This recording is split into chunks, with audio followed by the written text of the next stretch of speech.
안녕하세요. 저는 중고차 수출업을 하고 있는 30대 남성입니다. 심심할 때마다 여기 채널에서 기막힌 사연을 참 많이 들었는데요. 그런데 정말 인생은 영화보다 더 영화 같은 일들이 엄청 많더라고요. 사연 속 주인공들이 정상적인 삶을 찾기까지 얼마나 힘들었을까 하는 애달픔을 느끼곤 했는데요. 그런데 저에게도 버금가는 막강한 사연이 있어 글을 적게 되었답니다. 그럼 제 충격적인 이야기를 끝까지 들어주시길 부탁드려요.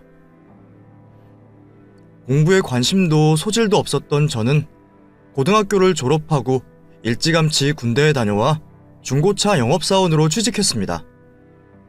사람들이 중고차 딜러를 좋지 않은 시선으로 보는 경우가 종종 있는데 정직하고 열심히 일하는 사람이 훨씬 더 많아요. 저 역시 하루 12시간씩 열심히 일해서 돈을 벌었고 손님들에게 바가지를 씌우거나 양심에 금이 가는 짓은 절대 하지 않았죠.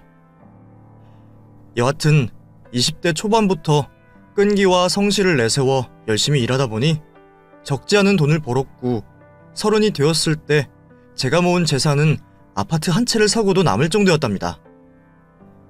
대학 나와서 대기업에 취직한 친구들마저 저를 부러워했으니 나름 성공한 인생을 살고 있는 거라 자부심을 가졌네요. 그런데 10년 동안 일과 돈만 쫓는 삶을 살다 보니 정신적으로 많이 지쳤어요. 저는 특별한 취미도 없었고 사랑하는 여자친구도 없었으니 기댈 곳이 친구들과 술뿐이었습니다. 그러다 32살이 되어 아름다운 사랑이 찾아왔는데요. 그녀는 중고차를 사러 온 고객이었습니다. 제가 그 여자에게 첫눈에 반하는 바람에 차에 대한 소개를 제대로 하지 못했어요. 이 차는 2010년식인가? 2011년식이네요. 가격도 괜찮고 연비도 좋습니다. 그래요? 구경은 다 한 것 같으니까 전화번호 좀 알려주세요. 그 말에 저는 얼굴이 붉어지고 말았어요. 전화번호요? 그럼 저랑 마음이 통하신 건가요? 우리 데이트할까요? 여자는 어이없다는 듯이 저를 올려다보며 말했습니다. 무슨 소리예요? 나중에 차 살 때 전화하려고 묻는 거예요. 저는 쥐구멍이라도 숨고 싶은 심정이어서 고개를 숙이고 아무 말도 하지 못했습니다. 그러자 그녀는 피식 웃으며 왜요? 제가 마음에 드신 거예요? 라고 물었고 저는 용기 내어 고개를 들고 고개를 끄덕였습니다. 저는 10년 동안 일하며 고객에게 반한 건 이번이 처음이라고 강조하며 그녀에게 꼭 한번 식사라도 했으면 좋겠다고 말했어요. 좋아요.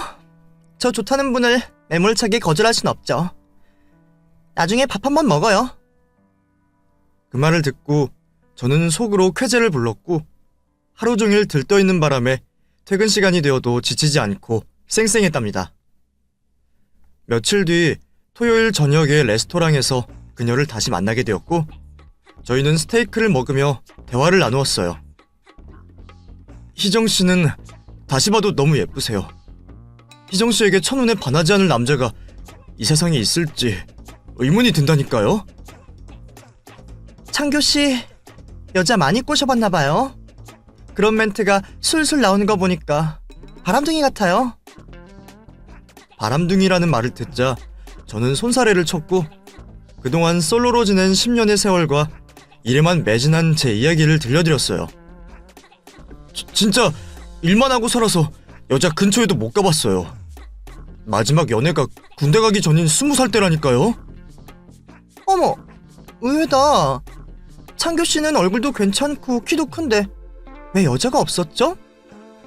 명함 보니까 직급도 팀장이신 걸 보면 능력도 좋으실 텐데 이런 매력남이 10년이나 솔로였다니 제가 횡재했네요. 그 말은 희정씨도 제가 싫지 않다는 의미로 들렸습니다. 그래서 저는 횡재요? 그럼 저 솔로 탈출하는 건가요? 저 계속 만나주실 거죠?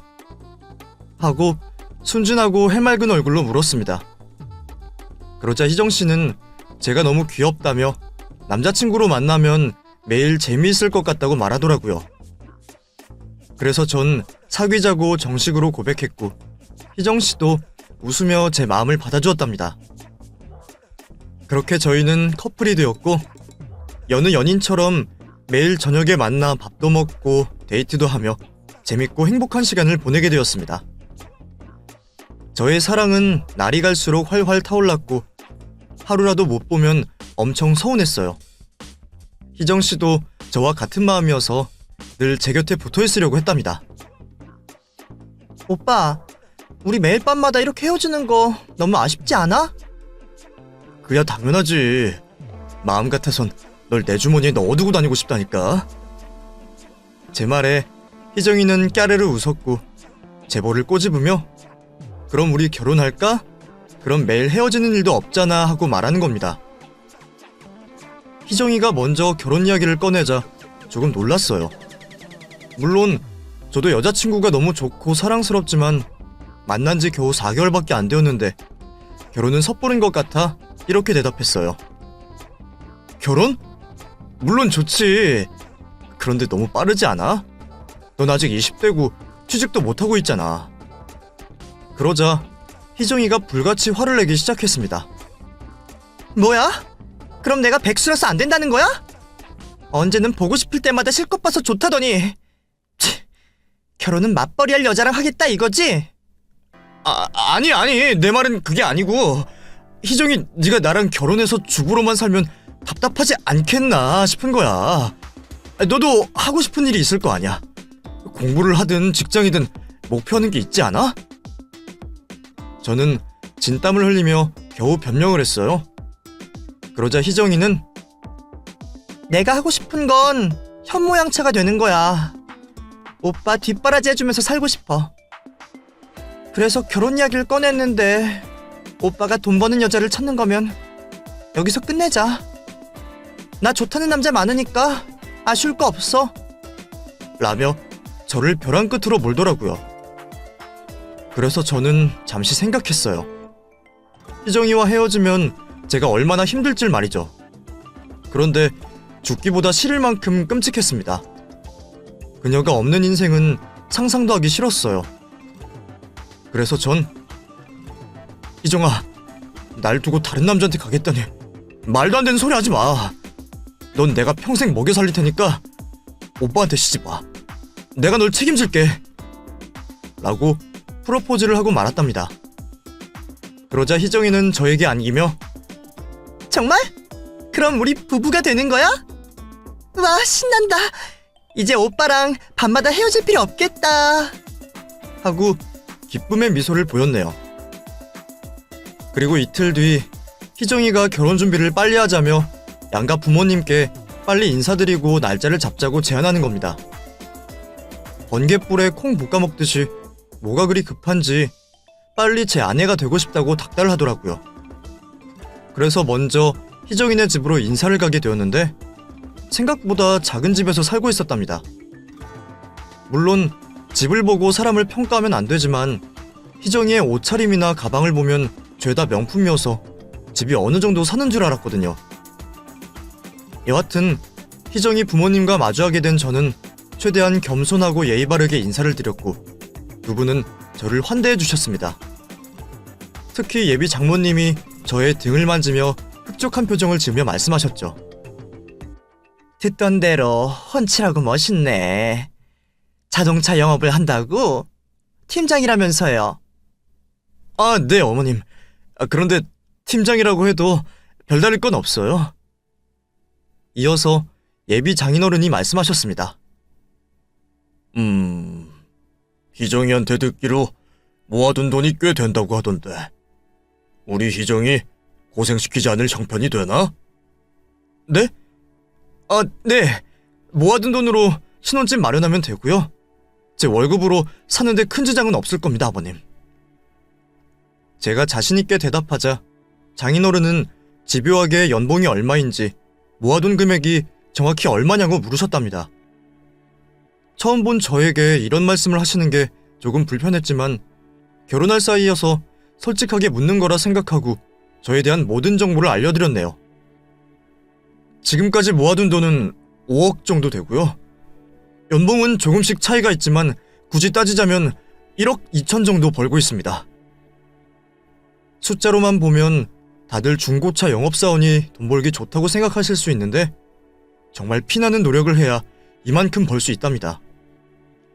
어쨌든 예비 처부모님은 제 대답에 아주 만족하는 표정을 지으셨어요.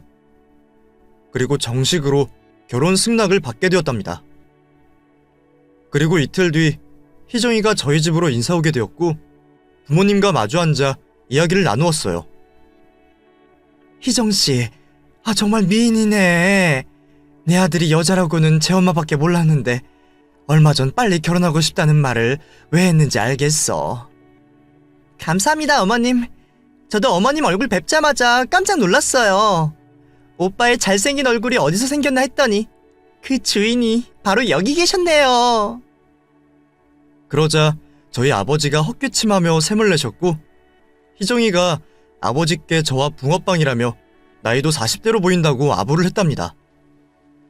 좀 여우 같긴 했지만 말 한마디라도 예쁘게 해주니 희정이에게 고마웠어요.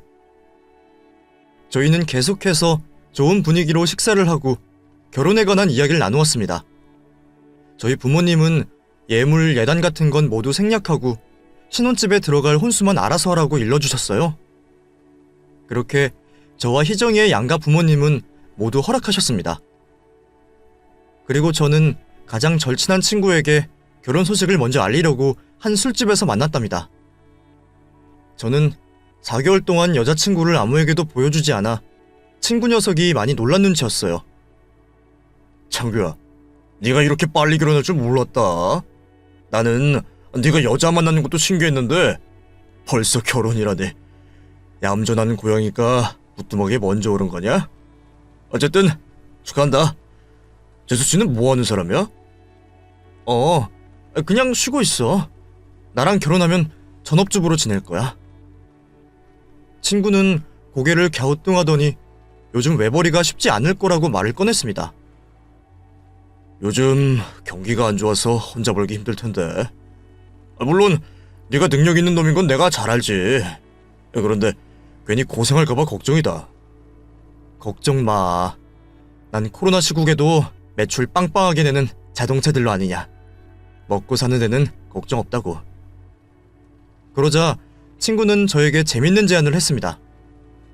장규야, 너 시간 있으면 나랑 정자검사 받으러 가지 않을래? 나도 내년쯤에 장가 가는데 여자친구가 다산이 꿈이라면서 검사 받아보라고 하더라. 그런데 나 혼자 가기도 좀 창피하기도 하고 너도 결혼하고 이세를 위해 미리 검사 받아두면 좋잖아. 그렇네. 하긴 나도 애기를 좋아해서 빨리 낳고 싶긴 하다. 그럼 시간 맞춰서 같이 검사 받으러 가보자. 그렇게 저와 친구는 이틀 뒤 점심시간에 만나 비뇨기과를 찾아갔습니다. 검사 결과는 며칠 뒤에 나온다고 해서 기다리고 있었죠.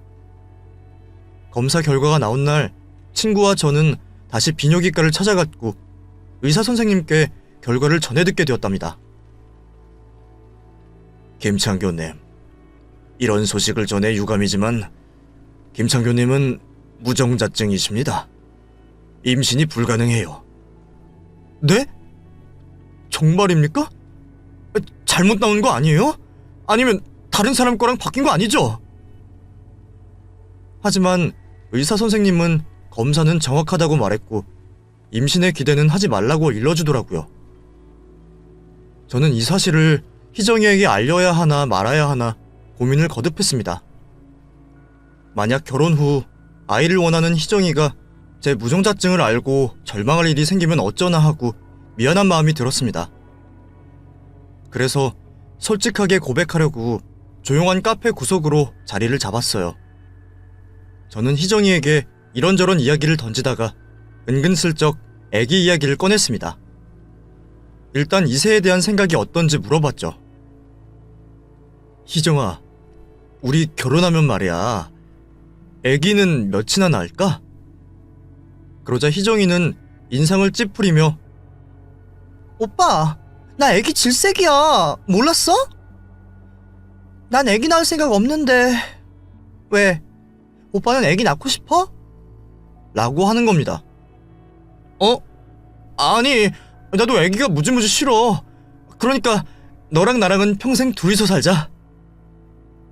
희정이가 애기를 원하지 않는다고 해서 제 무정자증을 일부러 밝힐 필요는 없겠다 싶어 그렇게 이야기를 끝냈습니다. 이후 한 달 만에 상견례를 하게 되었고 양가 부모님은 아무런 문제 없이 하하호호하며 저희가 알아서 잘 살도록 내버려 두자는 식으로 이야기가 끝났답니다. 저는 그동안 모아둔 돈으로 신혼집을 마련하는데 희정이가 마음에 드는 아파트를 바로 선택했답니다. 다들 아시다시피 아파트 값이 좀 비싸서 약간의 대출을 받아야 했어요.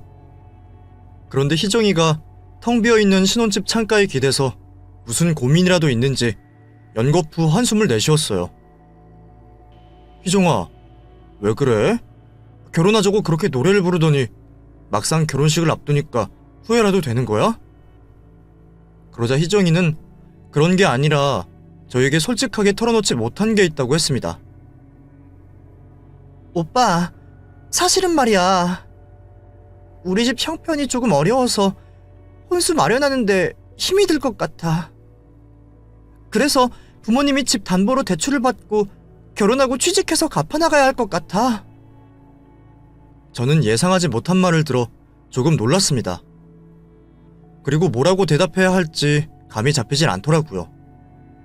그냥 제가 다 해줄 테니 걱정 말라고 말할까도 했지만 저는 돈에 있어서 조금 확실하기 때문에 제 머릿속에 있던 생각을 말해주었답니다.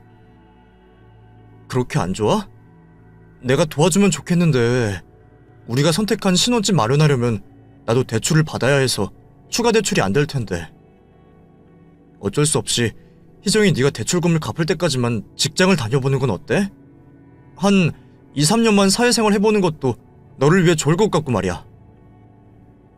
희정이는 자기가 원하는 대답을 듣지 못했는지 인상을 찌푸린 채 아무런 대답을 하지 않았답니다. 하지만 저는 마음을 고칠 생각이 없었어요. 제가 전 재산을 쏟아가며 하는 결혼인데 신부가 해야 할 혼수까지 마련해주고 외벌이를 하면 그야말로 호구가 되는 거니까요. 며칠 뾰루퉁해 있던 희정이는 제가 생각을 바꾸지 않자 결혼하고 바로 취직하겠다고 하며 혼수 걱정을 하지 말라고 하더군요. 그렇게 저와 희정이는 모든 걸 준비하고 결혼식을 올렸습니다. 신혼여행은 코로나 시기여서 가까운 제주도로 다녀왔어요. 아내에겐 미안하지만 어쩔 수 없이 해외에 나가지 못했죠. 그래도 아내는 저와 어디라면 행복하다며 미소가 끊이지 않았고 행복 가득한 여행을 마치고 본격적인 부부의 삶이 시작되었답니다. 그런데 아내는 결혼 전 대출한 혼수자금을 갚을 생각이 없는지 직장을 구하지 않았어요.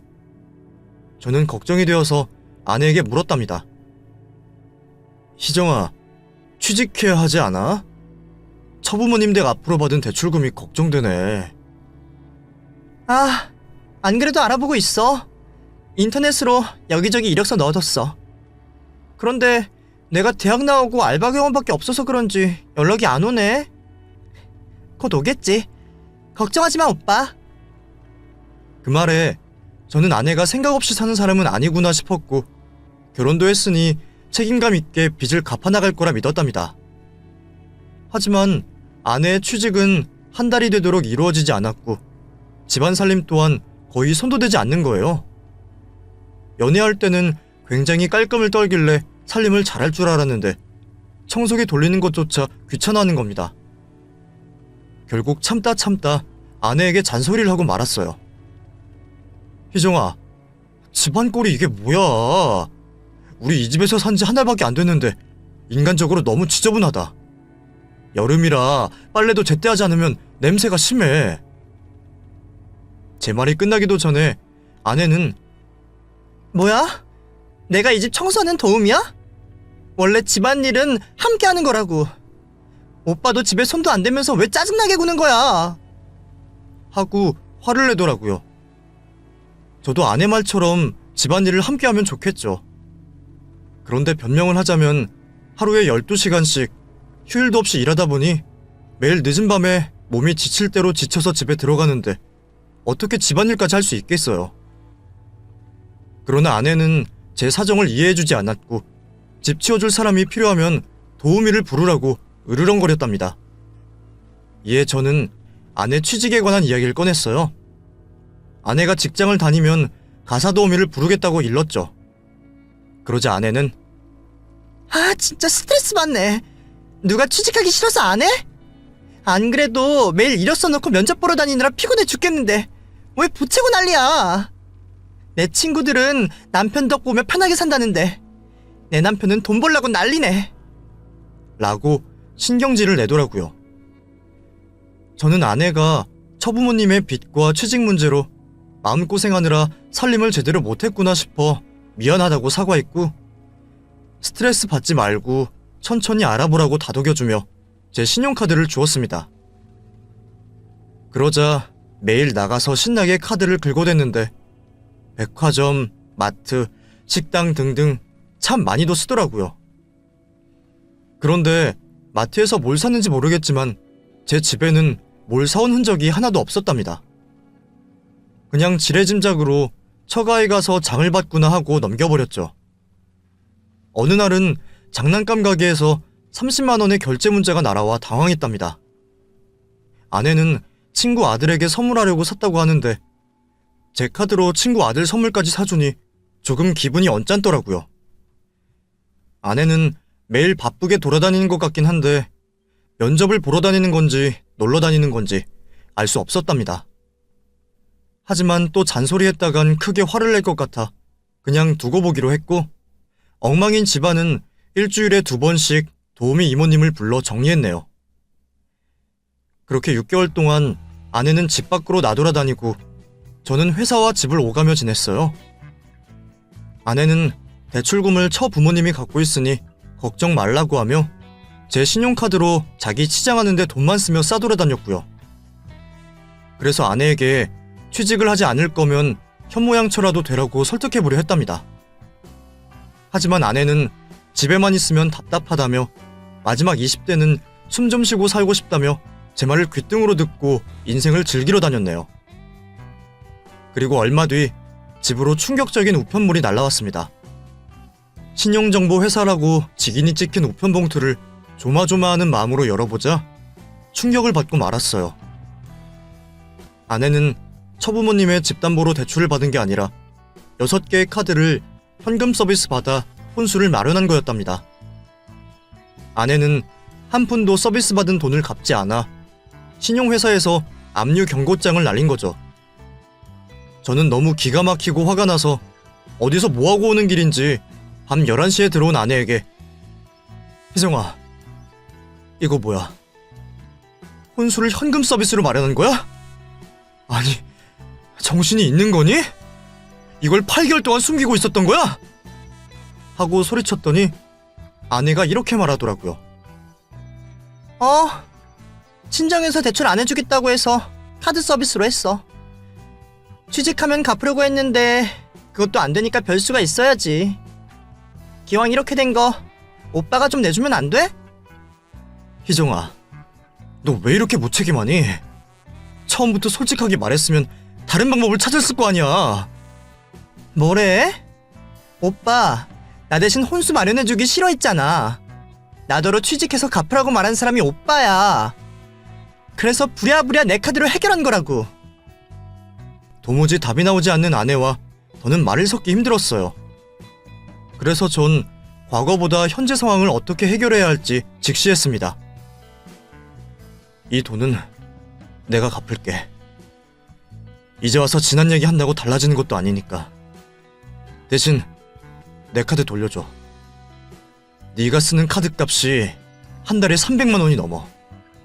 빚 갚으려면 이제라도 아낄 생각 좀 하자. 제발. 그러자 아내는 눈 하나 깜짝하지 않았어요. 지금 상황이 얼마나 심각한지 전혀 깨닫지 못하고 있는 것 같았답니다. 카드를 달라고? 치사하게 줬다 뺏는 게 어딨어. 내가 마지막 20대를 좀 재밌게 보내겠다는데 그렇게 나와야겠어? 그리고 빚이 얼마나 된다고 이 난리를 치는 거야. 나 정도 되는 여자랑 결혼했으면 이 정도는 껌값 아니야? 오빠한테 나 같은 여자 만날 기회는 죽었다 깨어나도 오지 않는다고. 저는 하도 기가 막혀 말문이 막혀버렸습니다. 자기 미모로 돈을 매기듯이 말하는 꼴이 정말 정 떨어지더라고요. 결혼 전에는 이 정도는 아니었는데 아내의 바닥이 어디까지인지, 앞으로 얼마나 더 놀라고 당황해야 할지 눈앞이 깜깜했죠. 결국 아내에게 신용카드를 돌려받는데 실패했네요. 다행히 비상금으로 채워뒀던 통장의 돈으로 아내의 카드 서비스 대금을 갚아버렸습니다. 그리고 아내가 가져간 제 카드의 한도를 100만 원으로 낮췄어요. 미우나 고우나 제 아내이니 하루아침에 카드 정지는 차마 못하겠더라고요. 처가에도 돈을 써야 하니 처부모님 용돈 드린다는 생각으로 카드를 막지 않았답니다. 이에 아내는 저에게 고맙다는 말 한마디 하지 않았고, 역시나 자기 같은 여자를 데리고 살려면 그 정도 대가는 껌값이 아니냐고 입을 나불대더라고요. 또 면접을 간다는 아내의 옷차림은 클럽에 놀러가는 복장이라고 해도 과언이 아니었습니다. 희정아, 옷이 그게 뭐야? 너무 야하잖아. 그러고 돌아다니면 남자들이 다 쳐다볼 거라고. 또 잔소리네. 그럼 오빠가 단아하고 조신한 옷을 사줘봐. 오빠가 카드 한도를 낮춰서 옷 살 돈이 없어. 그래서 전 한 달 카드값 100만 원이 적냐고 나무랬어요. 생활비 200만 원은 따로 주는데 생활비 역시 자기 쓰고 싶은 데 쓰면서 부족하다고 난리를 쳤네요. 내가 주는 돈이 적다고? 길 가는 사람 맞고 물어봐. 거참 더럽게 치사하게 구네. 지금 네 돈 내 돈 하는 거야? 진짜 짜증난다. 이럴 줄 알았으면 지난번 나한테 대시하던 의사만 하는 건데 내가 정신이 나갔지. 너 할 말 하지 않은 말 구분해라. 네 친구들하고 비교하는 것도 모자라 지나간 남자 타령까지 하니? 저는 너무 화가 나 아내와 각방을 쓰기 시작했고 한동안 대화를 피하며 지냈습니다. 계속 아내와 말하다 보면 무슨 짓을 저지를 것만 같았으니까요. 그렇게 한 달 가까이 지내자 아내가 정신을 차렸는지 저에게 할 말이 있다며 작은 목소리로 말하더라고요. 뭔데? 오빠, 아직도 화났어? 미안해. 내가 철이 덜 들었나 봐. 앞으로는 경제관념도 확실하게 갖고 살림도 똑바로 할게. 그러니까 도우미 이모 그만 불러. 알겠지? 그제야 저는 안도의 한숨을 내쉬며 아내의 손을 잡고, 그래, 이제라도 정신 차려줘서 고맙다 희정아. 우리 정말 잘 살자. 흥청망청 쓰다가 패가망신하지 말고. 사과해줘서 고마워. 하고 아내의 사과를 받고 화해를 했답니다. 지금까지 있었던 일 없던 일로 생각해버리는 건 어렵겠지만 비싼 가입이 줬다 생각하고 앞날만을 생각하기로 했죠. 그리고 그날 밤 저와 아내는 모처럼 뜨거운 밤을 보내게 되었답니다. 신혼부부가 한 달 동안 각방을 쓰다 만났으니 날이 새는 줄도 몰랐네요. 그리고 며칠 뒤 중고차를 한 대 팔았는데 고객의 집까지 가져다 달라는 연락을 받아 그리로 차를 배달해드렸습니다. 그런데 그곳 위치가 처가와 가까워서 모처럼 처부모님께 인사드리고 용돈이라도 드리면서 사위 노릇을 해야겠다는 마음이 들었어요. 이윽고 처가 현관문 앞에 도착해 초인종을 눌렀고 장모님이 문을 열어주셨답니다. 아니, 김서방, 연락도 없이 어쩐 일이야? 무슨 일이라도 생긴 건가? 장모님도 참, 사위가 처가에 오는데 무슨 일이 있어야만 오나요? 오늘 장모님 얼굴이 너무 보고 싶어서 밥 좀 얻어먹으러 왔습니다. 그런데 장모님 낯빛이 굉장히 어두웠어요. 그리고 제가 집 안으로 들어갈까봐 걱정하는 눈치도 느껴졌답니다. 김서방, 오늘은 내가 몸이 안 좋아서 그런데 다음에 오면 안 될까? 감기 몸살이라 누워서 쉬고 싶네. 많이 아프세요? 혹시 코로나에 걸린 거 아니세요? 안 되겠어요. 빨리 저랑 병원에 가서 검사하러 가요. 제가 장모님의 손목을 잡으며 말하자 방에 있던 누군가가 현관으로 달려나왔습니다. 어떤 꼬마였어요. 할머니, 짜장면 왔어? 아니네. 이 아저씨 누구예요? 정석아, 들어가 있어. 할머니, 금방 들어갈게. 저는 할머니라는 단어를 듣고 의아했습니다. 장모님에겐 자식이 희정이밖에 없는데 누구의 자식이길래 할머니라고 부른지 물어봤어요. 아, 저 꼬마아이는 옆 동네 사는 내 친구 손자야. 가끔 내 친구랑 놀러 오는데 오늘은 친구가 바쁜 일 있다고 나한테 잠깐 맡긴 거야. 아, 네. 그런데 장모님 몸도 안 좋으신데 애를 보고 계셨어요? 제가 들어가서 꼬마랑 놀아주기라도 할까요? 아니야, 친구가 금방 온댔어. 김서방, 내가 정말 누워야 할 것 같아서 그런데 오늘은 그만 가주면 안 되겠나? 정말 미안하네. 몸도 아프신데 손잡벌 꼬마애를 보고 계신 장모님이 너무 안쓰러워 보였지만 저까지 집에 들어가면 신경이 배로 쓰일 것 같아 곧바로 인사드리고 나왔습니다. 그리고 집으로 돌아갔는데 아내가 저에게 뜻밖의 소식을 전했어요. 오빠, 나 임신했어. 3주 됐대. 우리 화해한 그날 아기가 들어섰나 봐. 저는 충격에 휩싸였습니다. 분명 비뇨기과에서 무정자증을 선고받은 씨 없는 수박인데 어떻게 아기가 생겼다는 건지 이해할 수 없었어요. 그런데 문득 진한 검사가 잘못 나왔을 수도 있겠다 싶어 이내 마음을 기쁘게 먹었습니다. 정말 3주면 그날이 맞네.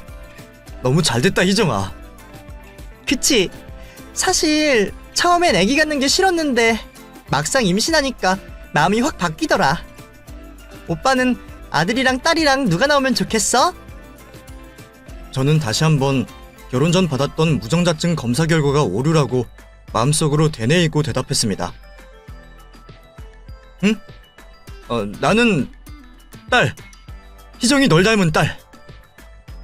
오빠, 내 친구 중에 예린이 알지? 결혼식 때 봤던 임신한 애. 걔가 작년에 아들을 낳았는데 남편이 글쎄 선물로 1억을 주더래.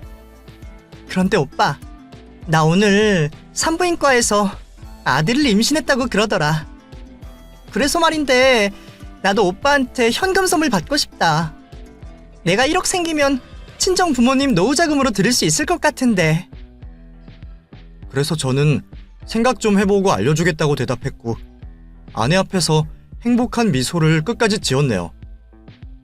그리고 다음날 아침까지 걱정 근심 때문에 한숨도 잠을 못 잤답니다. 저는 회사에 반차를 내고 대학병원을 찾았어요. 큰 병원이라면 검사 결과가 정확하게 나올 거라는 저의 판단으로 간 거죠.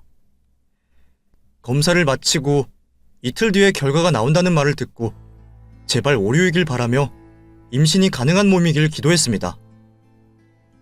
그리고 이틀 뒤 검사 결과를 듣고 병원에 나온 저는 웃음이 나오고 말았어요.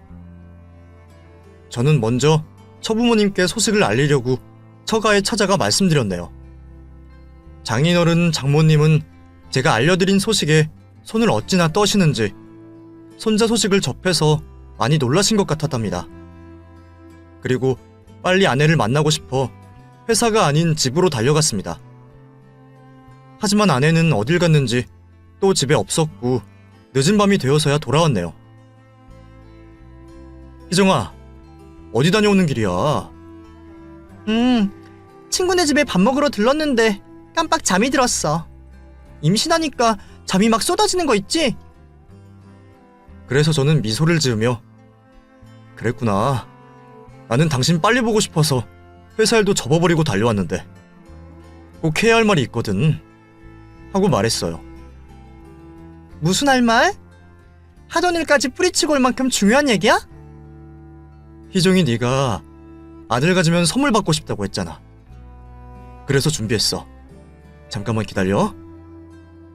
아내는 1억을 받는다는 감동에 환호를 지르며 방방 뛰며 오빠 정말 사랑해 그리고 고마워 하고 마음을 표현하더라고요. 그래서 전 일찍 집에 와서 미리 준비해둔 선물 가방을 힘들게 들고 나왔습니다. 자, 선물이야, 희정아. 어머, 돈이 얼마나 들었길래 이렇게 낑낑대는 거야? 한번 열어봐도 돼? 그럼 다 네 거야. 아내는 가방의 지퍼를 스르륵 열었고 그 안에 든 선물을 보고 갸우뚱했습니다.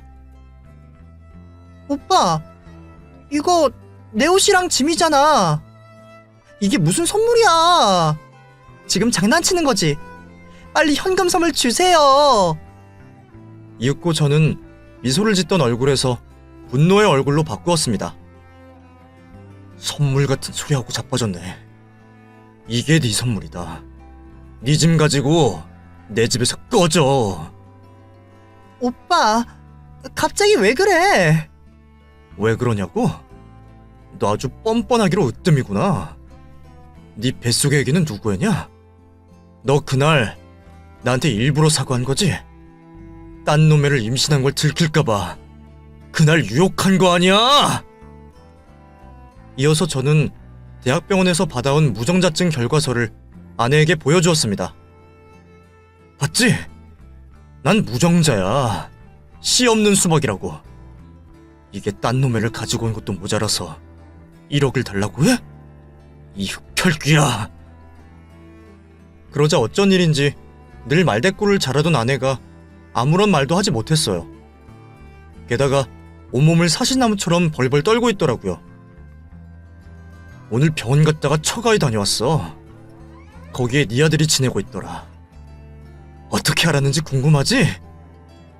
다시 한번 무정자증인 걸 알고 별 생각이 다 들었는데 네 뱃속의 아이는 물론이고 지난번 처가에 들렀다가 본 꼬마애가 생각나더라고. 네가 내 카드로 장난감을 왜 그렇게 많이 사는지 대충 짐작이 갔지? 그래서 너희 부모님한테 소리 지르면서 물었지. 꼬마애가 누구 애냐고. 그랬더니 손을 벌벌 떨며 실토하더라. 네가 어디서 가진지 모르고 임신해서 미혼모가 되었다고 말이야. 그러고 보니까 지금 네 뱃속의 아이도 혹시 애 아빠가 누군지 모르는 거 아니야?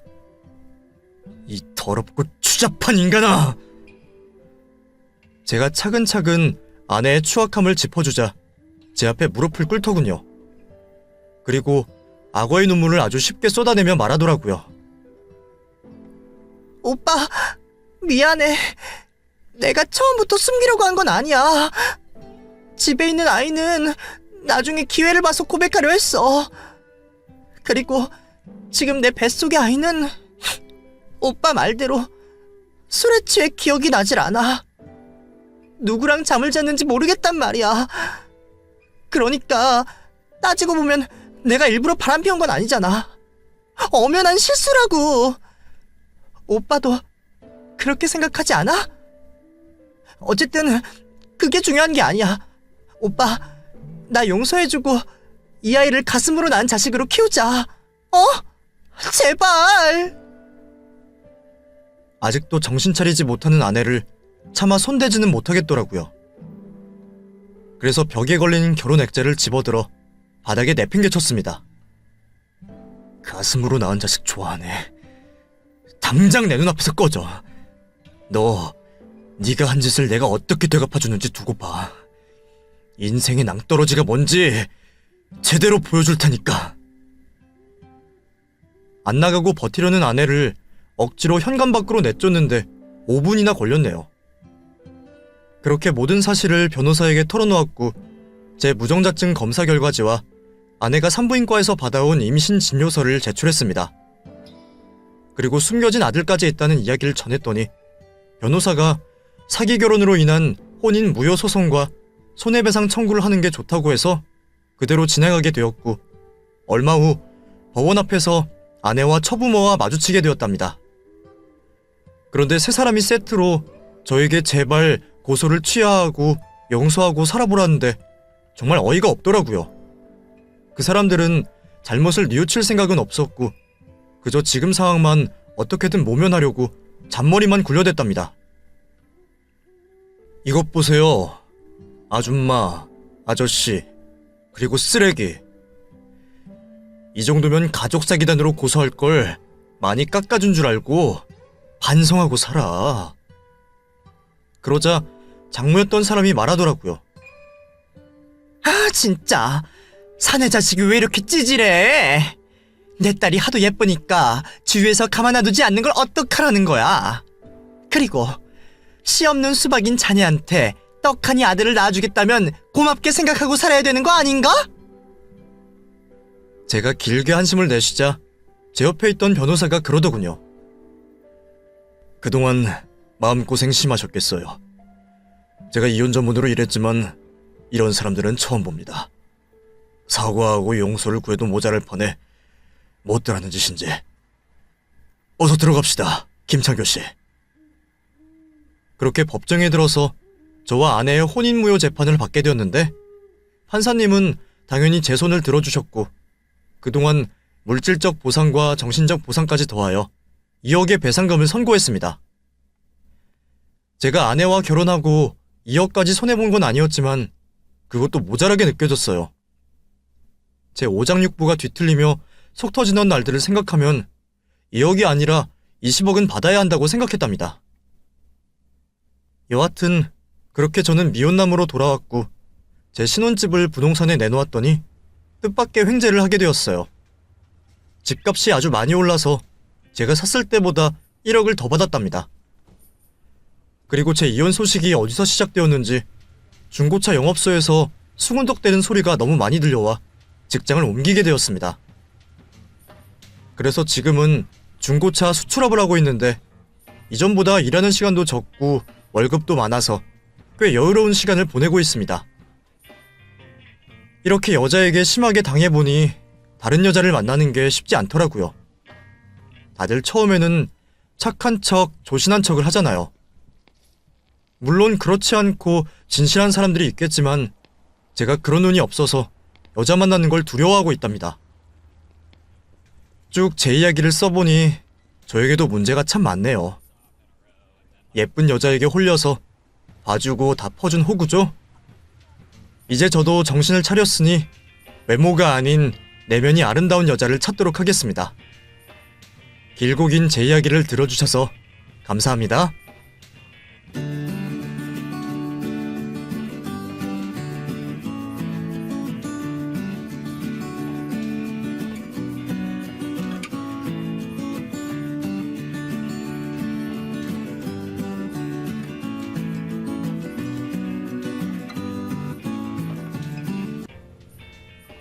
안녕하세요. 저는 평소 이곳의 사연을 항상 잘 듣고 있는 30대 회사원입니다. 제가 불면증이 있다 보니 자기 전에 항상 이곳에서 사연을 듣는 중이에요. 혹시 저와 비슷한 분이 있지 않을까 해서요. 감동적인 이야기도 많지만 이성 때문에 문제가 생기는 사연들도 많더라고요. 가만 보면 오늘 제 이야기처럼 믿을 수 있는 사람들에게 깜빡 속아 넘어가는 경우도 많고요. 처음에는 제가 바보 같고 눈치채지 못한 탓을 저에게 넘겼는데 다른 분들의 사연을 들으며 생각해보니 왜 피해자들이 그렇게 생각해야 하나 싶더라고요. 제 이야기로나마 다른 분들도 저와 비슷한 상황에서 빨리 해결되셨으면 좋겠고 저에게 고통을 준 가해자들도 이야기를 듣고 정신 차리라는 의미로 제 이야기를 전해보려고 합니다. 저는 화목하신 부모님 슬하에 일남 일녀 중 장녀로 평범하고 따뜻한 집에서 자랐습니다. 부족함 없었던 유년 시절부터 대학생이 되어 학업을 끝마칠 때까지 별다른 걱정이나 인생 굴곡 없이 평범한 생활을 했어요. 걱정해야 할 거라면 조금 숫기 없고 부끄러움이 많은 성격뿐이었고 그러다 보니 저는 대부분의 일에 먼저 나서지 않는 성격에 깊은 인상을 못 남겨 기억에 남지 않는다 정도였죠. 남녀공학을 나왔지만 친구들의 연애만 부러워했을 뿐 중고등학교 시절에 연애를 해본 적도 없었고 막상 기대에 부풀어 대학생이 되어 해본 연애도 생각보다 시시하더라고요. 만남에 있어도 제 성격 때문인지 속 깊은 대화와 마음을 나누지 못해 금방 끝나버리는 경우도 많았죠. 아무래도 남자들 입장에서는 숙맥인지 거절인지 모르는 제 어중간한 모습에 먼저 마음을 접었을지도 모르겠네요. 그렇게 대학을 졸업한 뒤로 저는 취직하여 회사에서 일을 했고, 다니는 회사가 여자들이 많은 일명 여초회사다 보니 남자 만날 일도 줄어서 자연스럽게 연애를 못한 지도 오래되었습니다. 그러다 보니 괜한 판타지만 생겨 매번 드라마나 영화를 보면서 우연한 만남에 절실하게 사랑할 수 있는 사람을 만나길 바랬어요. 연애도 노력인데 매번 바라기만 하고 주말 내내 집에만 있는 저에게 그런 일이 생길까요? 그러다 정말 제가 원하는 이상형의 남자를 만나게 되었어요. 그것도 제 가장 가까운 가족 덕분에 말이죠. 저희 집은 우리 가족 말고도 할아버지와 친척들 간의 사이가 정말 좋았어요. 주말에도 자주들 만나 다 같이 여행도 가고 밥도 먹으면서 어릴 때부터 가깝게 지내다 보니 친척 언니, 오빠, 동생들과도 친하게 지냈죠. 특히 작은 삼촌의 딸인 사촌동생 유미랑은 정말 친하게 지냈어요. 1살 차이가 나는 유미는 저와 정반대의 성격의 아이였어요.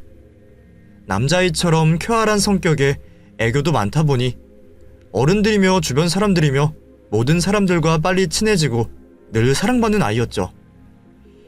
똑같이 이쁘다, 사랑한다 라고 말하면 부끄러워하면서 단답형 답변하는 저보다 애교 있는 표정과 몇 배의 표현을 하는 유미는 집안 어른들에게 이쁨을 한가득 받았죠. 어린 시절 저는 그런 유미를 보면서 부러워했어요. 제 성격이 그러지 못하다 보니 항상 자신있고 당당하게 행동하는 유미를 닮고 싶었죠. 동생이지만 만날 때마다 옆에서 같이 놀았고 유미도 뭐든 챙겨주는 언니인 제가 좋았는지 우리는 중고등학교를 가서도 서로 메시지로 일상을 이야기하고 고민을 전화통화로 나누며 사촌지간이지만 서로에게 가장 친한 친구이기도 했어요. 그렇게 나이를 먹어서도 단짝 친구처럼 자주 만나다 보니 저는 제가 겪고 있는 당시 연애 고민에 관해서도 유미에게 자주 털어놓고 어쩌면 제 이야기를 가장 많이 나눴던 존재가 유미였습니다. 유미, 너도 나 같을지 모르겠지만 회사만 다니고 집에만 있다 보니 이제 정말 남자 만날 날이 없어. 소개해준다고 해도 진짜 좋은 사람인지 모르니까 선뜻 만나기도 힘들고 계속 악순환의 연속이야. 언니, 내가 남자 소개시켜준다면 믿고 만날 수 있겠어? 나랑도 정말 오래된 친구고 진짜로 좋은 친구인데 걔도 무슨 여자복이 없는지 만나는 여자마다 이상한 여자가 걸려서 내가 아는 여자 중에 가장 좋은 여자인 언니, 남자 중에 가장 좋은 남자인 내 친구 동현이, 둘이 만나면 완전히 세계의 연인이야. 에이, 그러지 마. 그러다 잘못되면 너 언니나 친구 중에 하나는 잃을 거야. 잘될 생각을 먼저 해야지. 언니 봐봐. 동현이 정말 잘생겼어. 그리고 진짜 내 친구라서 그런 게 아니고 진짜 좋은 남자야. 내가 얘를 본 세월이 얼만데. 내가 추천할 테니까 한번 만나봐. 유미가 보여주는 사진을 보니 정말 잘생기긴 했었어요. 유미에게 가장 오래된 친구이고 자신이 보장할 수 있다며 자신하길래 저도 그런 유미의 말을 믿고 그 사람을 만나게 되었습니다. 실제로 만나게 된 동현이는 사진이 덜 받는다고 느낄 만큼 잘생긴 얼굴이었어요. 거기다 처음 만나 수줍어하는 저에게 먼저 불편한 점은 없는지, 이야기 주제가 재미는 있는지, 같이 있는 시간 내내 저를 신경 써주는 게 자상함이 몸에 밴 듯한 모습이었죠. 첫 만남이 즐겁고 좋았지만 집에 돌아오고 나서는 선뜻 먼저 연락할 수 없었어요. 저에게 보여준 동현이의 친절이 단순한 매너일 수도 있었다고 생각했죠. 그리고 너무 잘생긴 얼굴도 좋긴 하지만 걸렸어요. 제 눈에만 잘생긴 게 아닐 텐데 그러면 연애하면서 꽤나 힘들 테니 말이에요. 그냥 즐거운 시간과 좋은 동생을 알게 되었다라고 마음을 정리하고 있을 때 유미에게 전화가 왔어요. 언니, 어땠어? 동현이 얘 괜찮지? 집에 와서 애프터 말 안 해? 야, 숨 넘어가겠다. 네가 보여준 사진보다 몇 배는 잘생겼더라. 그리고 매너도 좋고 여자들이 진짜 좋아하겠더라. 그치? 근데 언니는? 말하는 눈치 보니까 영 마음에 안 드나 본데? 그냥 너무 잘생겨서 연애하면 힘들 것 같기도 하고 결정적으로 모든 사람한테 친절한 것 같아. 아마 동현이 걔도 좋은 친구 누나 그 정도로 생각할 것 같아. 언니, 걔 외모만 보고 평가하지 말라니까. 진짜 좋은 애야. 물론 언니가 더 쑥맥이지만 걔도 만만치 않아. 맘에도 없는데 언니한테 잘해주진 않을 애라니까. 내가 자리 한 번 더 만들 테니까 한 번만 더 만나봐. 그때 동현이의 마음은 어땠는지 모르겠지만 자신감 없는 제 답변에 유미가 먼저 다시 자리를 만든다고 했어요. 유미가 주선한 자리에서 다시 만나게 된 우리는 점점 서로 개인적으로 연락하는 시간도 많아졌고 직접 만나면서 친구도 연인도 아닌 애매한 사이를 이어갔어요. 누구든 먼저 자연스럽게 손을 잡거나 사귀자고 하면 될 일을 민기적거리며 서로 용기를 내지 못하고 있었죠. 언니, 요즘 동현이랑 어때? 자주 만나고 있긴 한데 동현이는 나한테 그런 감정이 없나 봐. 나도 괜히 불편한 사이 되는 게 좀 그래서 친한 동생으로만 보려고. 답답이들. 다 알만한 성인들이 별 볼 일도 없으면서 둘이서 자주 본다고?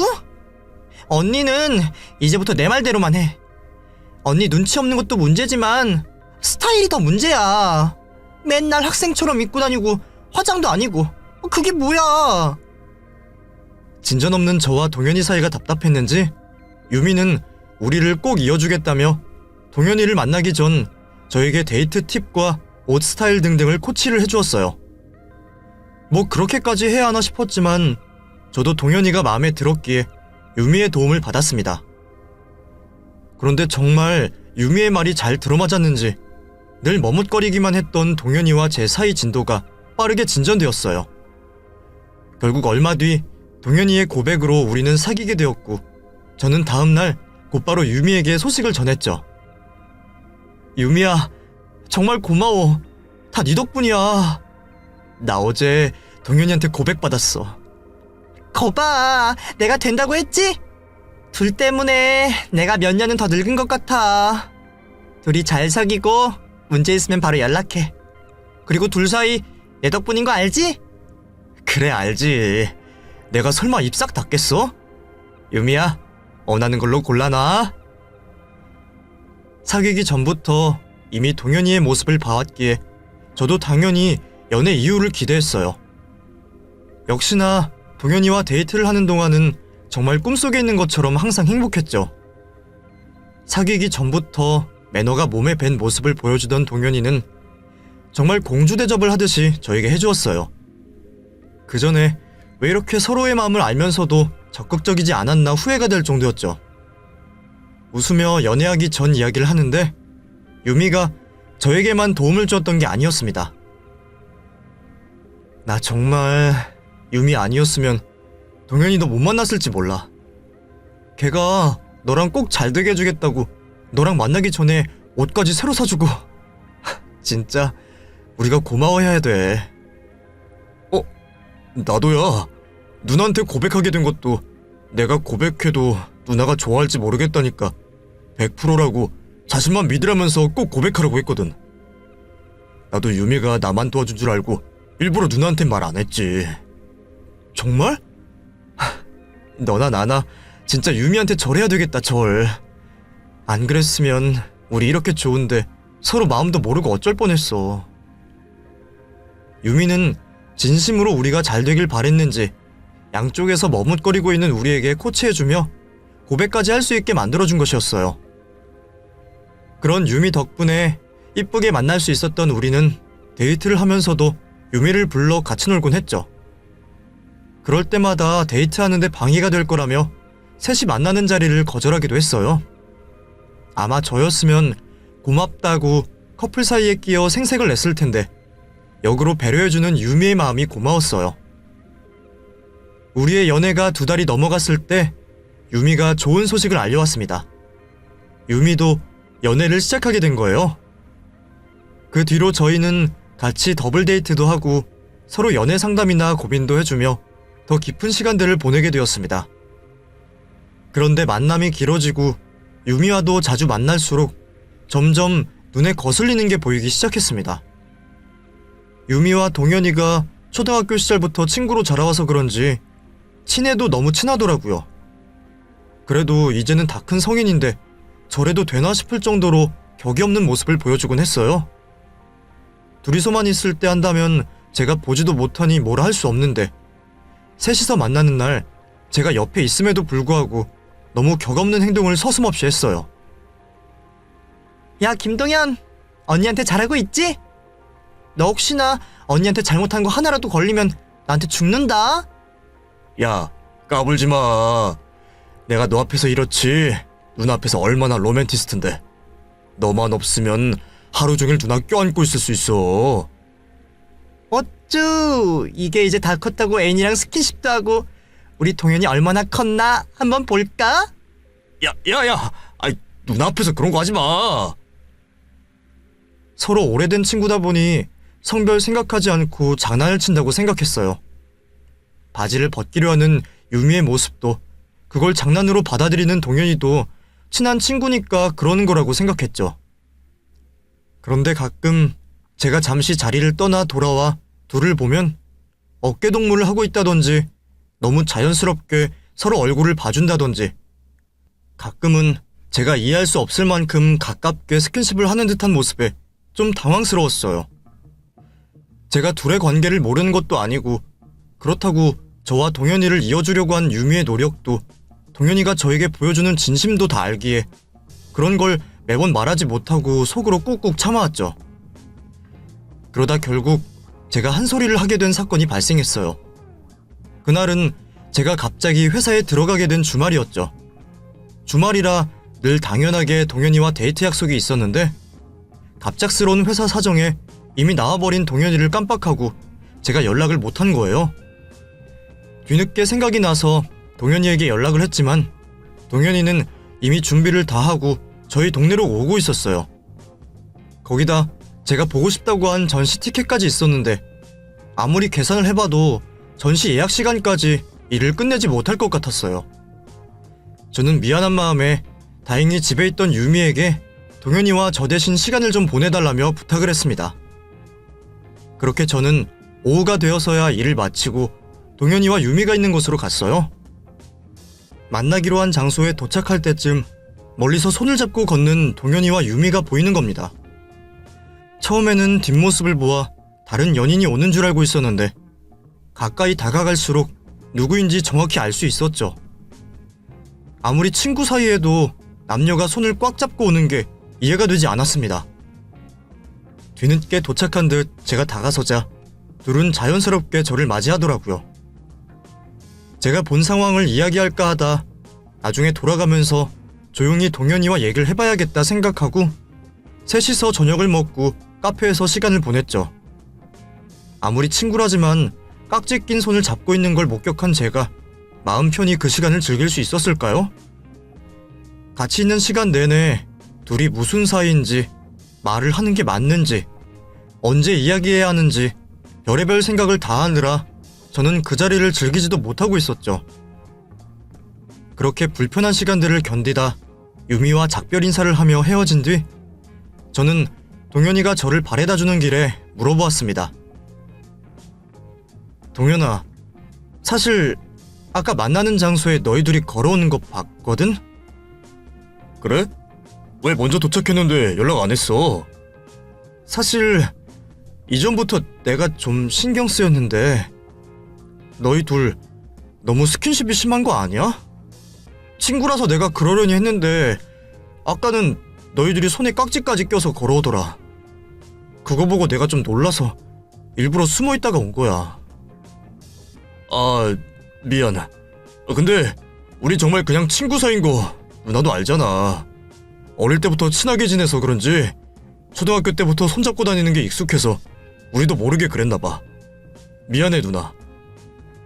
나도 너희가 얼마나 오래된 우정인 줄 아는데 그래도 이제는 성인이잖아. 거기다 내가 옆에 있기도 하고 좀 조심해줬으면 좋겠어. 너희 둘이 아무 감정 없이 스킨십 하는 건 알겠는데 내 입장에선 질투도 나고 좀 섭섭하기도 하고. 어쨌든 다 큰 남녀니까. 알았어 누나. 이번 건 내가 정말 잘못했어. 내가 유미한테도 돌려서 잘 말할게. 동현이에게는 둘 사이를 믿는다고 이야기했지만 사실 남녀간의 우정이 어디 있겠어요? 혹시 정말 만에 하나라도 문제가 있을까봐 제가 걱정했던 거죠. 그런데 그날 이후로 동현이와 유미의 관계가 엄청 어색하게 보였어요. 동현이만 그런다면 저에게 이야기 들어서 조심하는구나 하겠는데 둘이서 저를 꼭 사이에 두고 일부러 더 조심하는 듯 어색하게 행동하니 제가 더 불편해질 정도였죠. 거기다 제가 신경이 쓰이는 건지 유미와 동현이 둘이 점점 서로 연락도 안 하고 일부러 같이 있는 자리를 피하는 듯한 모습이었어요. 그때 제가 실수를 했나 싶더라고요. 제가 좀 더 부드럽게 이야기해야 했나 싶었고 정말 친구인 둘을 어색하게 만들었구나 싶어서 미안했죠. 그래서 일부러 같이 모이는 자리도 더 만들고 어색함을 풀려 노력했습니다. 하지만 끝까지 풀어지지 않는 둘 사이에 결국 제가 두 사람 사이를 오해했다며 인정하고 앞으로 어색한 모습을 보이지 않겠다는 약속까지 받고 나서야 이전처럼 지낼 수 있었죠. 물론 이전보다는 저를 생각하는 모습이 보여졌고요. 정신없이 데이트를 하며 지내다 보니 벌써 동현이를 3년 동안 만나오고 있었어요. 친척들과 가깝게 지내다 보니 이미 유미로 인해서 저와 동현이가 만나는 것도 알고 계셨던 부모님은 하루라도 빨리 저를 시집 보내고 싶으셨는지 은근히 동현이를 소개시켜달라는 말을 하곤 하셨어요. 물론 저희 부모님뿐만 아니라 동현이네 부모님들께서도 연애가 길어지면서 아들의 결혼을 바라시는 눈치였죠. 저희도 나이가 있고 슬슬 양쪽 부모님의 눈치가 보이기 시작했어요. 저도 동현이와 같이 있는 게 좋았지만 지금 결혼하는 게 맞는지 좀 더 만나고 난 뒤에 결정해야 할지 고민이 되었죠. 그래서 유미를 불러 제 고민에 대해서 이야기했어요. 요즘 고민이야. 아빠 엄마가 계속 동현이 보자고 하시는데 말끝마다 시집 이야기하고 나보고 다 컸다면서 이제 손주 보게 해줘야 하지 않냐고 하고 자세히는 모르겠는데 동현이네 부모님께서도 결혼 얘기를 꺼내시나 봐. 나도 동현이가 좋긴 한데 막상 결혼하려니까 덜컥 무서운 거 있지. 그렇지. 언니, 결혼은 일생일대의 사건이잖아. 아무리 동현이가 남자친구로서는 좋을지 몰라도 또 남편으로선 모르지. 연애랑 결혼이랑 얼마나 달라. 내 생각에도 좀 더 지켜보고 더 만나는 것도 좋을 것 같아. 솔직히 언니가 남자를 많이 만나본 것도 아니고 동현이가 좀 잘해준다고 덜컥 결혼한 것도 어떻게 보면 세상을 너무 좁게 보는 거지. 나 같으면 동현이 모르게 확 바람이라도 펴서 여러 남자 만나보고 결정하겠다. 얘는 무슨 농담이라도 그런 생각만 해도 동현이한테 미안하다. 유미에게 결혼 응원을 듣고자 한 자리는 아니었지만 그래도 우리를 소개한 사람이니 저희 결혼을 누구보다 반길 줄 알았는데 유미는 제가 남자를 너무 못 만나봤다며 알게 모르게 저희의 결혼을 만류하는 모습이었어요. 그때는 유미가 친구보다 피 섞인 사촌 언니를 더 생각해주는구나 싶어 농담을 섞어 그런 이야기 하는구나 했습니다. 그러다 저는 부모님의 계속되는 요구에 결국 동현이를 부모님께 가볍게 소개시켜드리는 자리를 만들었습니다. 동현이가 저와 연애를 하며 처음으로 부모님을 만나는 자리였죠. 안녕하십니까. 처음 만나 뵙겠습니다. 김동현이라고 합니다.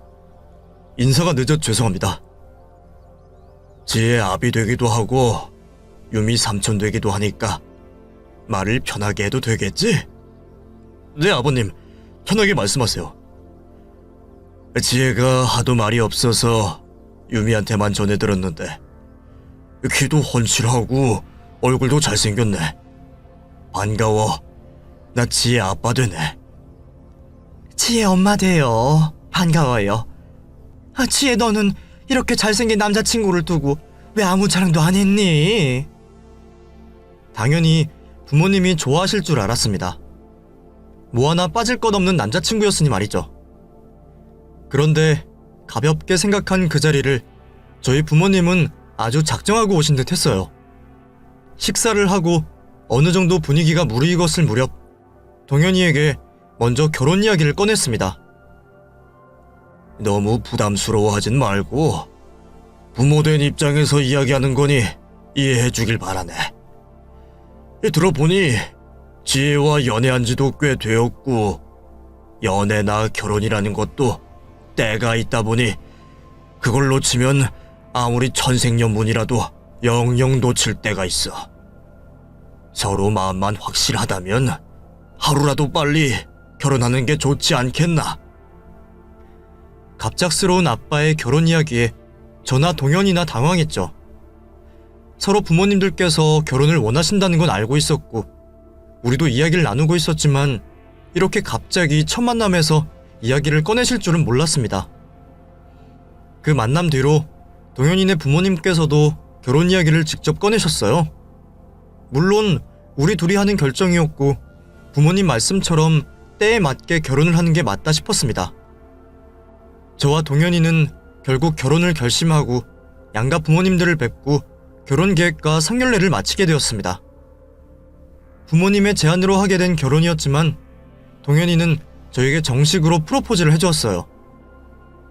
결혼을 결정한 뒤 프로포즈는 물 건너갔다고 생각했는데 고맙게도 저 모르게 이벤트를 해준 동현이가 고마웠죠. 물론 저는 그 소식을 가장 먼저 유미에게 알려줬습니다. 유미야, 나 오늘 동현이한테 프로포즈 받았어. 진짜 부모님들도 다 뵙고 결혼한다고 하니까 프로포즈는 못 받는다 생각했거든. 그래도 역시 동현이가 내 마음을 아는지 오늘 너무 감동적이게 받은 거 있지? 아, 정말? 좋겠네, 언니. 축하해. 다 네 덕분이지. 유미도 아니었으면 우리가 만나기나 했겠어? 언니가 섭섭지 않게 선물해줄 테니 기대해. 그리고 유미 결혼식 때는 내가 혼수라도 꼭 해줄게. 고마워, 유미야. 하지만 어쩐 일인지 누구보다 축하해줄 거라 생각했던 유미는 피곤했는지 제 생각보다 무덤덤한 목소리였어요. 제가 기쁨에 취해 너무 일방적으로 전화했나 싶었지만 그때는 별일 아니라 생각했어요. 제가 결혼 프로포즈를 받고 일주일 정도 되었을 때 유미도 남자친구에게 결혼 약속을 받았다며 저와 동현이에게 알려왔어요. 유미와 비슷한 시기에 결혼 준비를 하게 되면서 저는 사촌끼리 서로 돕고 의지할 생각에 힘들 거라 생각한 결혼 준비가 걱정보다는 기대가 더 앞섰습니다. 그렇게 저희는 같이 물건도 보러 다니고 정보들을 공유하며 함께 결혼을 준비했어요.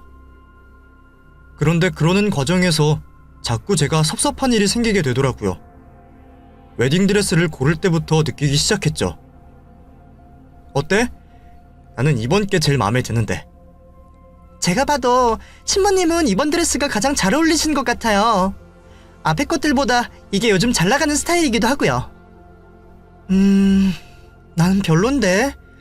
맨 처음 게 이쁜 것 같지 않아? 이번 거는 언니한테 너무 안 어울려. 뚱뚱해 보여. 그래? 내가 봤을 때 이게 가장 잘 어울리는 것 같은데? 자기는 어떻게 생각해? 글쎄, 유미 말이 맞는 것 같기도 하고 난 잘 모르겠다. 그냥 유미 말대로 해. 언니, 내 말 들어. 그거 진짜 안 어울려. 아무리 봐도 저한테 가장 잘 어울리는 드레스인데 유미가 제 생각에는 제일 별로인 드레스를 추천하는 거 아니겠어요? 거기다 드레스를 입혀주시는 분도 다른 옷을 입혀주시며 조용하게 말씀해주시더라고요. 신부님, 물론 신부님 선택이시지만 제가 봤을 때도 방금 드레스가 제일 잘 어울리세요. 저도 이런 말 하면 안 되는데 처음 거는 너무 안 어울리셔서 말씀드리는 거예요. 동현이와 유미를 제외하면 제 생각이나 다른 분들 모두 어울린다는 드레스를 극구 반대하니 어쩔 수 없었어요.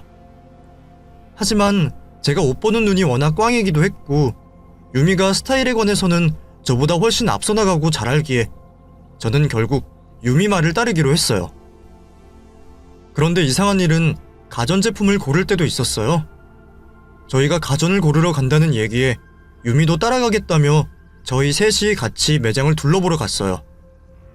첫 신혼 가전제품이다 보니 매장을 가기 전에 마음에 드는 제품들을 고르기도 했고 미리 제품에 대한 공부도 해갔죠. 실물 제품을 보면서 직원분에게 안내를 받고 있는데 회사에서 연락이 와 급히 들어가 보게 되었습니다. 이미 동현이에게도 제가 눈여겨보고 있는 제품들을 말해서 가격과 용량 비교만 하면 될 거라 생각하고 동현이에게 맡기고 회사로 향했죠. 회사 일을 끝내고 다시 동현이와 유미를 만났어요. 그래서 제품은 다 계약했어? 확실히 인터넷보다는 가격이 저렴해? 그래도 거진 다 한 곳에서 구매하니까 인터넷보다는 저렴한 것 같아. 가격도 자리에서 한 번 더 비교해봤어. 다행이다. 안 그래도 인터넷에서는 품절된 것도 있더라고. 아, 누나가 고른 거 말고 다른 걸로 골랐어. 뭐? 왜? 내가 인테리어랑 맞춰서 미리 해놨다고 했잖아. 언니, 내가 알아보니까 그 제품들이 색상이나 디자인이 언니 신혼집이랑 영 인테리어가 안 맞아서 내가 좀 더 신경 써서 골랐어. 아니 그래도 유미야, 나 일부러 가전제품이랑 인테리어랑 색상 맞추려고 한 건데 그래서 그런 게 뭐야? 이거야. 이게 훨씬 이쁘지? 언니도 내 취향이랑 안목 알잖아. 봐봐. 가격도 언니가 구매하려 했던 제품들보다 훨씬 저렴해. 이미 계약금까지 넣고 온 가전제품을 보니 제가 생각했던 제품은 하나도 없었어요. 사실 유미 말처럼 신혼집 인테리어와 맞는지도 잘 모르겠었고요. 그래도 제가 모르는 제품의 문제까지 미리 챙겨주고 빡빡한 예산에서 신경을 써준 유미에게 고마운 마음에 속상한 마음을 숨겼습니다. 매번 준비할 때마다 옆에서 아무것도 모르는 저에게 도움을 주고 제가 바쁜 와중에 동현이와 연락하며 굳이 귀찮을 결혼 준비를 해주는 것을 보며 정말 좋은 동생을 두었구나 싶었고 동현이에게도 진정으로 좋은 친구구나 싶었죠. 그런 유미가 그때는 고맙기만 했습니다. 그래서 저도 결혼 전에 유미에게 저와 동현이를 이어준 답례로 명품백도 선물해줬죠. 선물을 받고 즐거워하는 유미를 보면서 저도 기뻤어요. 그렇게 결혼 뒤에도 저와 동현이의 든든한 조력자가 되어줄 유미에게 고마웠고 덕분에 꾸리게 된 행복한 결혼 생활을 꿈꾸며 행복을 기대했습니다. 저와 동현이는 결혼 전 미리 신혼집에서 생활을 하기로 했어요. 당시 동현이가 회사와 먼 곳에서 자취를 하고 있기도 했고 계약이 끝나기 전에 신혼집으로 들어오기로 했어요. 양가 허락을 다 받은 상황에서 조금 일찍 신혼생활을 하기로 했기에 동현이 이사 전에 제가 먼저 들어가서 인테리어에 맞게 가구와 소품을 놓고 기다리는 입장이었죠. 이사 준비하는 동현이에게 제가 짐 정리를 도와주겠다고 하니 동현이는 친구들을 불러 마지막 총각의 날을 보낼 생각이라며 극구 사양했습니다. 저도 동현이의 기분을 충분히 이해하기에 즐거운 시간을 보내라 하고 신혼집에서 달콤한 신혼 상상을 하고 기다리고 있었죠. 얼마 뒤 동현이가 짐을 챙겨왔고 그 작은 자취방에서 무얼 그리도 많이 쌓고 살아왔는지 제법 많은 짐을 가지고 왔어요. 무슨 짐이 이렇게 많아? 친구들은 혼자 다 옮긴 거야? 아침에 차에 넣기만 해주고 다들 집에 갔어. 어제 술을 많이들 먹어서 피곤하니까. 그리고 신혼집에 그런 식으로 쳐들어오는 것도 좀 그렇겠지. 밑에 차에 짐 더 있지? 나도 도와줄게. 차 안에 짐을 한가득 싣고 온 동현이를 도와 짐을 옮기고 늦은 점심을 먹었어요. 그리고 옆에서 같이 짐을 풀고 있었죠. 이걸 아직도 입으려고? 목도 다 늘어났는데 이거 버리자. 에이, 아직 입을 수 있는데. 아니면 걸레라도 쓰면 되지. 자기도 참 억지는. 그럼 옷은 다 정리했고. 근데 이건 뭐지? 옷을 다 정리하고 남은 박스의 내용물을 확인하러 열어보는데 그곳에서 여자의 화장품이 나오는 거 아니겠어요? 평소 로션도 안 챙겨 바르는 동현이 화장품일 리는 없고 저는 뭔가 수상한 생각이 들었습니다. 이게 뭐야? 웬 여자 화장품이 이렇게 많아? 이거 엄마 거야. 엄마가 나 보러 오시면 우리 집에 잠시 머물다 내려가시니까 이리 줘. 엄마한테 택배 보내야겠다. 아닌데? 이거 어머님이 쓰실 만한 화장품이 아닌데? 이리 줘봐. 아이, 아니라니까. 아무래도 어머님 나이대에 쓰실 만한 화장품이 아닌 것 같아서 제가 다시 보려고 하니 뒤로 숨기면서 안 뺏기려고 하는 거예요. 사실은 이거 전 여자친구 거 같아. 나도 몰랐는데 선물한다고 사놓은 게 있는 줄도 모르고. 미안. 당신 이거 보면 괜히 기분만 안 좋을 텐데 그냥 내가 지금 버리고 올게. 솔직하게 말하는 동현이의 대답에 놀라기도 했고, 신혼집 들어온 첫날 전 여자친구의 흔적을 보니 기분도 좋지 않았어요. 하지만 동현이나 저나 이전에 사귀던 사람들도 있고 그건 이해가 되는 부분이니 저도 더 이상 말을 하지 않았어요. 신혼 첫날을 망쳐버릴 수도 있던 사건을 넘기고 즐거운 저녁을 보내고 있었죠. 대충 짐 정리를 끝내고 동현이와 맥주를 마시고 있었는데 동현이 친구에게 전화가 왔고 저는 떨어진 맥주를 사러 혼자 편의점을 갔어요. 그런데 맥주를 사고 돌아오는 길에 동현이가 아까 버린 박스가 보이는 거예요. 저는 애써 모른 척하고 지나가려는데 궁금한 마음에 그 상자를 열어보고 싶었어요. 저를 만나기 전 여자가 어떤 사람인지 알고 싶었거든요. 그렇게 열어본 박스 안 화장품들은 뭔가 이상했어요. 제가 동현이에게 받은 선물과 같은 화장품이 있었고 화장품 유통기한도 아직 한참 남은 게 최근에 구매한 듯 했거든요. 뭔가 수상함을 느낀 저는 안을 더 찾아봤지만 아무런 단서를 찾을 수 없었죠. 그러다 박스 밖에 붙어있는 택배 송장을 보게 되었습니다. 아쉽게도 이름 부분과 전화번호는 찢어져 있었지만 주소는 남아있었죠. 택배 요청사항에 기입한 글로 보아 분명히 여자는 맞는 듯 했어요. 핸드폰으로 그 주소와 박스 안 화장품 사진을 찍고 아무렇지 않은 듯 올라가 맥주를 마시다 잠을 청했습니다. 다음날 동현이는 자고 있고 제가 찍은 박스 안 화장품 사진을 제가 동현이에게 선물 받은 화장품과 비교했어요. 같은 제품의 색상만 다른 것이었고 유통기한이 똑같거나 거의 비슷한 날짜였습니다. 아무리 무딘 저도 분명 전 여자친구의 흔적은 아닌 듯 했어요. 동현이를 일으켜 세워 물어볼까 하다 어제도 거짓말로 넘겼는데 오늘이라고 안 그럴 일이 있나 싶은 생각에 저는 어제 사진 찍은 주소로 직접 찾아가 보기로 했습니다. 어머님 물건이라는 동현이의 말과 달리 도착한 곳은 원룸 건물이었어요.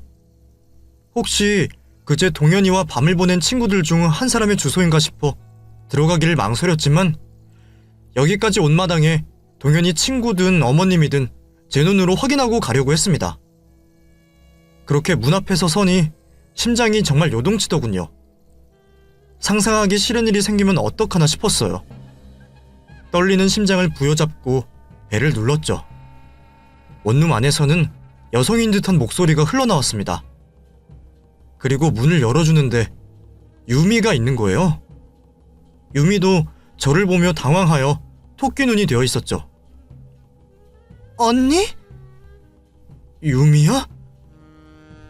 그렇게 한참을 서로 보고 있는데 현관 바로 앞에 있던 테이블에 제가 동현이에게 직접 만들어서 선물한 컵이 보였어요. 그 순간 눈치를 챈 저는 유미가 가지고 있던 핸드폰을 잽싸게 가로채서 제 차 안으로 뛰어갔습니다. 만약 두 사람이 제가 생각한 그런 관계가 맞다면 분명 핸드폰 안에 모든 것이 있을 거라 생각했어요. 차 안으로 들어가 문을 잠그고 저는 이성을 잃은 듯 핸드폰을 내놓으라며 문을 두들기는 유미를 무시한 채 비밀번호를 풀어 핸드폰 안을 확인해 보았어요. 어렸을 때부터 친한 탓에 유미가 쓰는 비밀번호는 알고 있었죠. 사진첩과 메시지 안에는 제 예비 신랑과 유미의 다정한 모습들과 그동안 연락을 주고받은 흔적들이 있었습니다. 그리고 아무리 이해를 해보려고 해도 친구 사이라고는 볼 수 없는 사진과 메시지들도 있었죠. 혹시 몰라 저는 그것들을 모두 제 핸드폰으로 보내고 사진을 찍어두었어요. 이미 포기했는지 유미는 바닥에 앉아 울고 있었죠. 그 모습을 본 저는 동현이에게 전화를 걸고 증거들을 가지고 있다며 사실을 물었습니다. 그러자 동현이도 모든 걸 아는 저에게 더 이상 거짓말하지 않았어요. 그렇게 우리는 이전과 다른 모습으로 삼자 대면을 하게 되었습니다. 이미 내가 가지고 있는 것만으로 해도 너네 둘 사이 입증하는데 차고 넘쳐. 언제부터 그런 거니? 대체 언제부터 나를 기만하고 가지고 논 거야? 유미, 너는 이럴 거면 왜 소개시켜줬고, 동현이 너는 나랑 결혼까지 한다고 한 거야? 미안해, 언니. 미안해, 누나. 둘 다 미안하다는 소리 하지 말고 입이 뚫렸으면 어떻게 된 건지 말이나 해봐. 결국 저는 사촌동생 입에서 이 사건이 벌어지게 된 내막을 알게 되었습니다.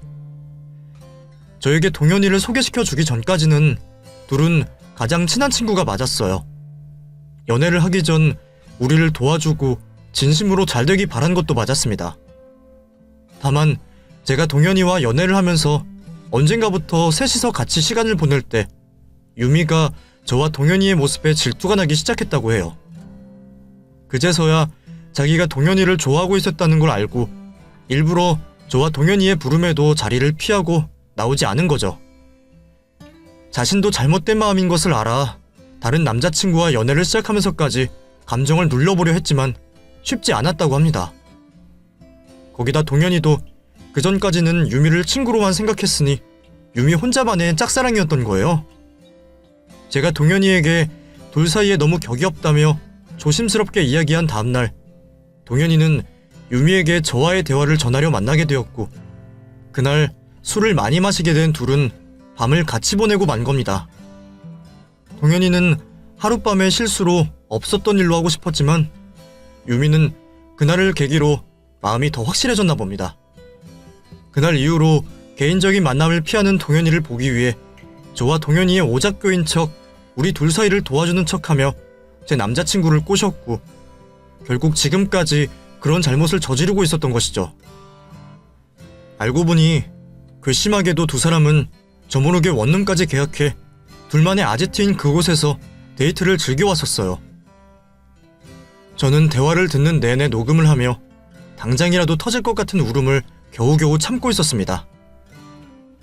저는 그런 줄도 모르고 유미가 저를 위해 도와준다고 생각하고 있었고 결혼 준비하는 동안 유미에게 의지했었는데 제 결혼식을 준비한다는 핑계로 데이트를 하고 있었고 오히려 둘의 데이트 기회를 제가 만들어준 거죠. 그런데 동현이, 너는 나한테 왜 프로포즈 한 거야? 아니, 유미, 너도 네 남자친구한테 프로포즈 받았잖아. 둘 다 미친 거 아니야? 사실은 누나, 나도 계속 유미랑 관계를 끊으려고 했어. 부모님들이 결혼을 재촉하면서 더 이상 유미랑 만나지 말아야겠다 생각했고, 그런데 나 때문이야, 언니. 내가 언니랑 동현이 결혼 소식을 듣고 홧김에 남자친구한테 결혼하자고 했어. 그래서 동현이 얘랑 그거 가지고 또 다투다 보니 서로 이렇게라도 만나면 될 것 같아서. 미안해, 언니. 정말 미안해. 니들이 벌인 이 상황 정말 다 감당할 수 있을 것 같아? 너네 정말 미친 거야. 나도 너네 용서할 수 없어. 미안해, 누나. 내가 다 보상할 테니까 없던 일로 해주면 안 될까? 미안해, 정말. 그래, 언니. 나도 정말 죽을 죄를 지었어. 미안해. 아니, 이미 끝났어. 너네랑 이야기하는 동안 녹음도 다 했어. 너네 가방에서 핸드폰이나 봐봐. 이미 내가 가족, 시댁, 친구들한테까지 증거들 다 보냈으니까. 그리고 이제 김동현, 너랑은 파혼인 거 알지? 너네 더러운 이야기 들으니 지금이라도 인연 끊을 수 있어서 다행이다 싶어. 미련도 남지 않네. 둘이 결혼을 하든 동거를 하든 알아서 잘해봐. 그렇게 끝까지 할 말을 다 하고 나온 전 혼자 차 안에서 한참을 울었습니다. 정말 미련은 없었어요. 다만 저런 인간들에게 속아 지난날을 보낸 것과 그 두 사람을 누구보다 믿었던 저에 대한 속상함이었습니다. 그 뒤로 제가 보낸 사진과 메시지들로 한참 동안 집안이 시끄러웠습니다. 그 남자와 사촌동생 둘은 그날 이후로 헤어지게 되었고요. 그 남자네 집안에서도 우리 집으로 달려와 무릎까지 꿇으며 빌어보았지만 이미 끝까지 본 마당에 무슨 볼 일이 있을까요? 우리는 결국 파혼을 하게 되었고 회사에만이라도 비밀로 해달라며 위자료 명목으로 비밀을 지켜달라며 뇌물 같은 걸 주더라고요. 그리고 결국 이미 치른 결혼 준비 비용까지 모두 그쪽에서 부담하게 되었죠. 하지만 제 입단속을 시켜도 안 좋은 소문은 노력 없이도 잘만 퍼지는지 그 남자의 회사에서도 이미 파혼한 과정에 대한 소문이 파다하게 나 손가락질을 받다 못해 결국이 이직을 했다고 합니다. 유미는 삼촌이 그런 것도 딸이라고 감싸는 바람에 집안 모두가 돌아서게 되었어요. 할아버지를 포함해 친척들 모두 지금까지도 삼촌네와는 연을 끊고 살고 있습니다. 그리고 저는 주위 분들의 걱정보다 잘 지내고 있어요. 오히려 더러운 것들의 본 모습을 볼 수 있게 되어 다행이라 생각하고 지금은 미련 없이 안정적으로 살고 있어요. 아직은 진지한 만남까진 아니지만 좋은 남자라고 생각되는 사람과 잘해보려고 노력 중이에요. 믿었던 사람들에게 속은 전적이 있어서 그런지 좀 더 확실하게 좋은 사람인지 확인도 하려고 하고요. 이제 그 둘과는 연락을 하고 있지 않아 어떻게 지냈는지 모르겠지만 분명 더러운 과거가 아무 일 없었다는 듯 지워지지 않을 겁니다. 아직도 저에게는 그 더러운 과거가 증거로 남아있고 주변 사람들 또한 모두 똑똑하게 기억하고 있을 테니 말이죠. 분명 자신들이 새 출발을 하더라도 그 일이 두고두고 발목을 잡게 될 겁니다. 여러분들도 제 이야기를 잘 들어 기억하고 계셨다? 혹시 주변에 비슷한 사람의 이야기를 들으면 다른 무고한 사람이 피해가 없게 도와주시길 바라겠습니다. 감사합니다.